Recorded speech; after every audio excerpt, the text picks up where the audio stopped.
How you doing? This is Dion Bobo, and I'm gonna give my introduction for my speech.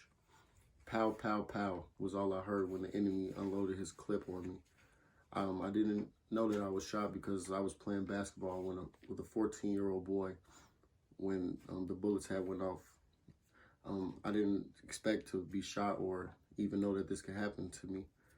But when I got shot, the bullet went into my stomach and came on my back, barely missing my spine. So that's why today we will be talking about the gang violence in Chicago, but not only specifically Chicago, but on the south side of Chicago. My dad would always tell me stories about crimes and how they would happen, but I never expected it could happen so close to home, because I didn't expect that it would happen to me in general or anyone close to me or someone I know. But that's what we'll be talking about, the crime rate in Chicago today. According to NBC, estimated more than over 100,000 gang members in Chicago. More than half was in the gangs of the Gangster Disciples, the Latin Kings, the Black P. Stones. And what really started most of the gangs was Larry Hoover, which is the former leader of the Gangster Disciples.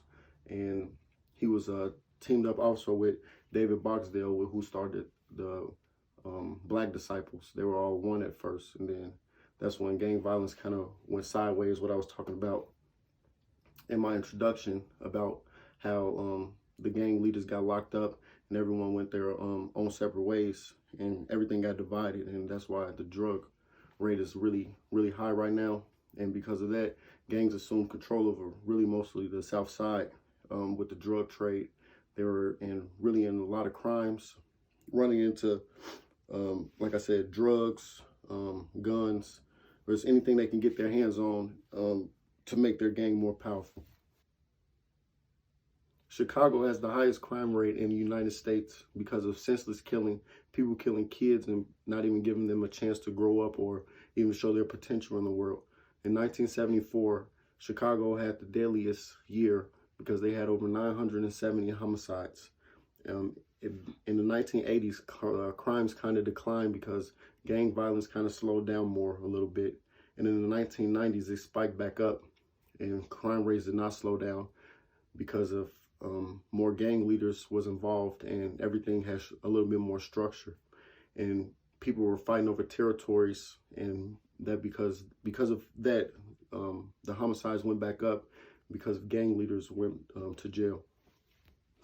And other than that, in the 2000s, violence continued and got police involved. In 2003, Chicago changed its approach to fighting violence. Because of the lack of resources, that led to poverty, including education was going down because people were being unemployed. In poor communities, it was really more on the south and west side. People were getting moved out of their homes due to the breaking down of Cabrini Greens. And in conclusion, I talked about my situation and the violence surrounding in Chicago. Being too discouraged followers perform violence. They made education mandatory for members, including made it cool to go to school, like trades and talents becoming stronger in society. And that's what's wrong with the young men today that's in gangs. They don't follow that type of structure. That's why we get the results we get. Weekend shooting, 60, 70 people being killed on the weekend. And, half of them is, hit by stray bullets, kids, old women. People don't have anything to do with anything. And that's what I think it all started when the gang leaders went to jail, when it was no more structure. Everyone felt like they had to make a name for themselves or, had to prove themselves. And I'm just here that you don't need a gun to prove yourself to be a man. That's just a coward move. Or, in the sense of you could just go to school or put that same energy into something else rather than trying to run the streets, or, you can become a lawyer instead of a gang member, because gang members, you don't get any money out of that. You only become in death or jail out of that. And in conclusion, that's what I was talking about today, was mostly the gang violence in Chicago and my story, and just letting you guys know that I was firsthand. So I understand what's going on and how people feel about the gang violence in Chicago. Thank you.